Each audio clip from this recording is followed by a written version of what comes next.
अब शुरू होता है पैरासाइट मूवी का पार्ट 2। अब पार्ट 2 में हादसे के कुछ महीने बाद का वक्त दिखाया गया है। अब आर्मी को पता चल जाता है कि इस शहर में कुछ पैरासाइट्स हैं जो लोगों को मार रहे हैं।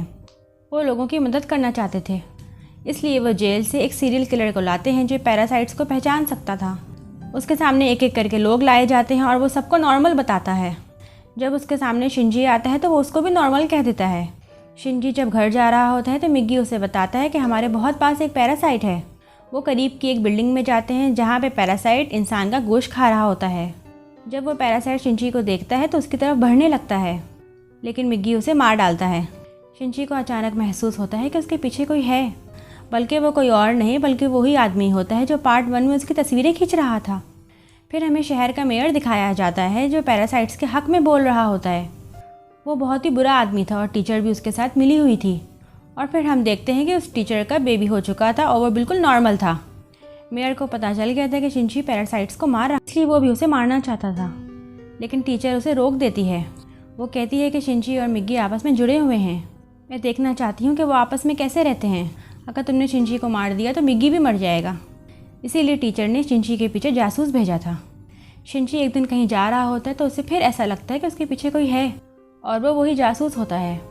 जासूस उसकी पूरी बात सुनता है और उसे कहता है कि अपने बारे में पुलिस को बता दो, तो वो ऐसा करने से इनकार कर देता है। वो कहता है पुलिस में बहुत सारे पैरासाइट्स भरे हुए हैं। यहाँ पर उसको ये भी पता चल जाता है कि उस जासूस को टीचर ने उसके पीछे लगाया है। ये जानकर वो टीचर के पास जाता है और कहता है कि तुम ये सब क्या कर रही हो और ये सब बंद क्यों नहीं कर देती। तो टीचर जवाब देती है कि तुम पैरासाइट्स को क्यों मार रहे हो, अभी तो वो सिर्फ इंसानों का गोश्त खाना सीख रहे हैं, कुछ अरसे बाद वो उनको मारना बंद कर देंगे। शिंजी जासूस के पास वापस जाता है और उसे बताता है कि टीचर बहुत ही ख़तरनाक पैरासाइट है, वो तुम्हें भी नुकसान पहुंचा सकती है, इसलिए तुम उससे दूर रहो। लेकिन जासूस उसकी बात का यकीन नहीं करता। अगले दिन वो जासूस मेयर से मिलता है। वो शिंजी की बात को चेक करना चाहता था कि वो सच बोल रहा है कि नहीं। वो मेयर के कमरे में ऑडियो टेप लगा देता है, लेकिन मेयर को इस ऑडियो टेप के बारे में पता चल जाता है और वो जासूस को मारने का हुक्म दे देता है। ये जासूस हमारे लिए ख़तरा बन चुका है। फिर वो एक पैरासाइट को जासूस के घर भेजता है उसे मारने के लिए, लेकिन जासूस अपने घर पे नहीं होता, इसलिए वो लोग उसकी बेटी को मार डालते हैं। दूसरी तरफ मिग्गी शिंजी को बताता है कि तुम्हारे ऊपर 5 पैरासाइट्स एक साथ हमला करने आ रहे हैं। एक आदमी उनका पीछा करने लगता है और उसी आदमी के अंदर 5 पैरासाइट छुपे होते हैं। मिग्गी और शिंजी उससे मुकाबला करते हैं और उसका सर उड़ा देते हैं। उन दोनों को लगता है कि पैरासाइट मारा गया, लेकिन ऐसा नहीं था। अभी तो सिर्फ एक ही पैरासाइट मारा गया था और 4 बाकी थे। बाकी के पैरासाइट शिंजी के हाथ में आ जाते हैं और उसको कंट्रोल करने लगते हैं। टीचर मेयर को कहती है कि जब मैंने तुमको जासूस और शिंजी को मारने मना किया था तो तुमने ऐसा क्यों किया। मेयर नोट कर लेता है कि टीचर माँ बनने के बाद इंसानों से हमदर्दी करने लगी है। मेयर को ये बात बिल्कुल अच्छी नहीं लगती और वो टीचर को मारने के लिए 3 पैरासाइट भेजता है। टीचर एक पैरासाइट थी, इसलिए उसको पता चल जाता है कोई उसको मारने आ रहा है। टीचर उनको पार्किंग में बुलाती है और उन तीनों से अकेले मुकाबला करके उनको मार डालती है। लेकिन जब वो घर आती है तो देखती है कि उसका बच्चा वहाँ पर नहीं है। उसे एक नोट मिलता है और उसमें लिखा हुआ होता है कि तुम्हारा बच्चा मेरे पास है, मुझे ब्रिज पे मिलने आओ। वो नोट वहाँ जासूस ने छोड़ा होता है। वो अपनी मरी हुई बेटी का बदला लेना चाहता था। टीचर घबरा के अपनी मदद के लिए शिंजी को भी अपने साथ ले जाती है। शिंजी जासूस को कहता है कि तुम्हें इसको मार के कोई फ़ायदा नहीं होगा, क्योंकि ये नॉर्मल इंसान है और पैरासाइट नहीं है। इसी दौरान आर्मी मेयर के ऑफिस पहुंच जाती है। उन्हें पता लगता है कि मेयर ने अपने ऑफिस में कई सारे पैरासाइट्स छुपाए हुए हैं और वो एक एक करके लोगों को बिल्डिंग से निकाल रहे थे। जो इंसान थे उनको छोड़ रहे थे और जो पैरासाइट थे उनको गोली मार रहे थे। सीरियल किलर भी वही मौजूद होता है। उसके बाद हमें दिखाया जाता है कि मेयर स्पीच कर रहा है। वो कहता है कि असली हैवान तो इंसान हैं जो पैरासाइट्स को बिला वजह मार रहे हैं, और उसी वक्त आर्मी के सब लोग उसे शूट कर देते हैं जिससे उसकी मौत हो जाती है। फिर सीरियल किलर कहता है कि ये मेयर तो इंसान था, ये सिर्फ पैरासाइट्स का साथ दे रहा था। लेकिन वो सब जब पीछे मुड़ के देखते हैं तो वही आदमी खड़ा होता है जिसके अंदर 5 पैरासाइट्स थे। सब उसे गोलियां मारते हैं लेकिन उसके ऊपर कोई असर नहीं होता। दूसरी तरफ हमें ये दिखाया जाता है कि वो जासूस बच्चे को नीचे फेंकने ही वाला होता है।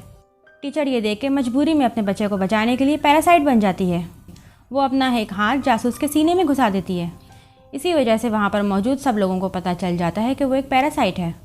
पुलिस उस पर बेतहाशा गोलियां चलाने लगती है और वो ये समझ जाती है कि अब वो नहीं बचेगी, और वो फिर अपना बेबी शिंजी को दे देती है।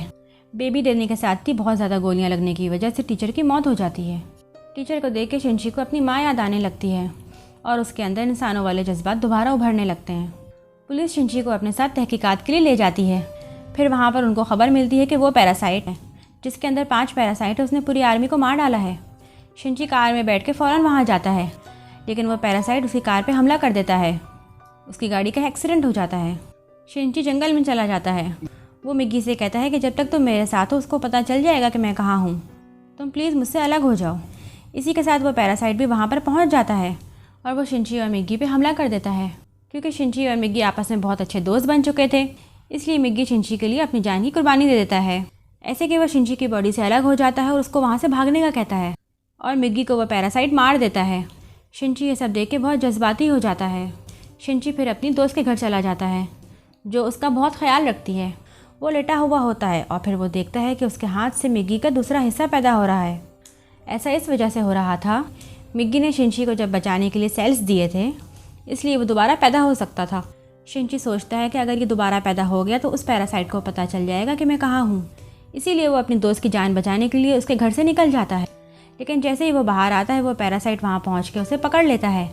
शिनची एक फैक्ट्री में घुस जाता है और एक केमिकल रॉड से पैरासाइट पे हमला करता है, लेकिन इस चीज़ का पैरासाइट पे कोई असर नहीं होता। पैरासाइट उसे कहता है कि तुम मुझे क्या समझ रहे हो, मैं कोई इंसान थोड़ी हूँ, मैं तुम्हें मारने के बाद सारे इंसानों को भी मार दूंगा। इसके बाद मैं और बाकी पैरासाइट्स इस दुनिया पे हुक्मरानी करेंगे।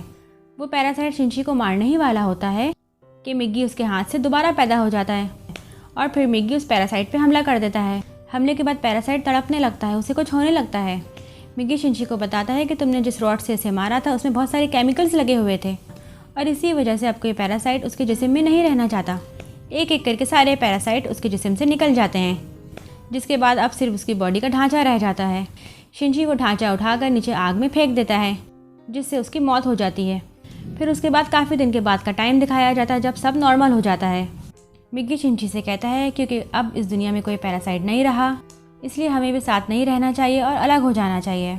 लेकिन शिनची उसे मना करता है। मिग्गी उसकी बात नहीं मानता और अपने आप को खुद ही ख़त्म कर लेता है। शिनची का हाथ वापस अपनी असली हालत में आ जाता है। ये देखकर वो बहुत ज़्यादा उदास हो जाता है और फिर हमें ये दिखाया जाता है कि बहुत वक्त गुजर गया है, शिनची और उसके दोस्त अच्छी ज़िंदगी गुजार रहे हैं। वो कभी कभी टीचर के बेबी से मिलने भी जाया करते थे। फिर अचानक हम देखते हैं कि वो सीरियल किलर वापस आ गया है। वो शिनची के दोस्त को अगवा कर लेता है। सीरियल किलर उसके कान में कहता है कि असली हैवान तो इंसान है, लेकिन शिनची की दोस्त उससे कहती है कि असली हैवान तुम हो, तुम इंसानों को मारते हो। इस बात से सीरियल किलर को गुस्सा आता है और वह शिनची की दोस्त को बिल्डिंग से धक्का दे देता है, लेकिन शिनची अपना हाथ लंबा करके उसे बचा लेता है। ऐसा लगता है कि उसकी मदद मिग्गी ने की है और यहाँ पर ये मूवी ख़त्म हो जाती है। Thank you.